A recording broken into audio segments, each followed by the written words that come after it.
Hey, church, this is Vince Miller. Thank you so much for joining me for another devotional. Today, our text is from John chapter 15. I'm going to read verses 9 through 11 in my scripture journal. You need to pick one of those up from our website today. It's a great way to follow along.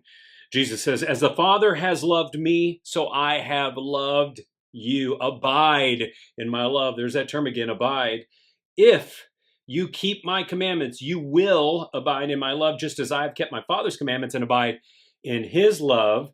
These things I have spoken to you, that my joy may be in you and that your joy may be full or complete.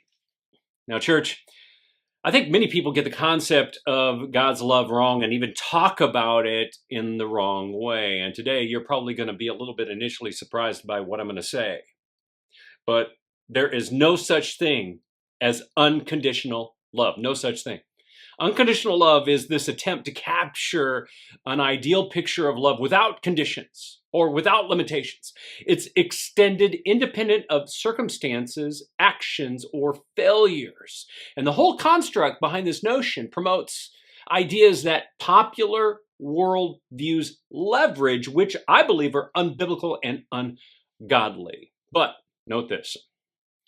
Jesus does love us perfectly before we meet any condition. In addition, his sacrifice on the cross is a profound act of love, and the love he extends to humanity is infinite and possible to know. But these little attributes of love don't qualify it as unconditional in any way. In fact, for mankind to receive the love of Jesus, his perfect and profound and infinite love, we have to meet a condition. And Jesus tells us in this text that love is conditional. If, the word if in this context is the operative word. Jesus says, if you keep my commandments, then you will abide in my love. If. Now, know that God's love is not without conditions. Not at all. It's entirely conditional. And yet, at the same time, perfect and profound and possible to know. So don't be deceived by worldly misinterpretations of Jesus' love that sound appealing, but are ultimately untrue and harmful, because here's what they do. They misinterpret his love. Now, Jesus' love is more acceptable and more meaningful than all these misconceptions.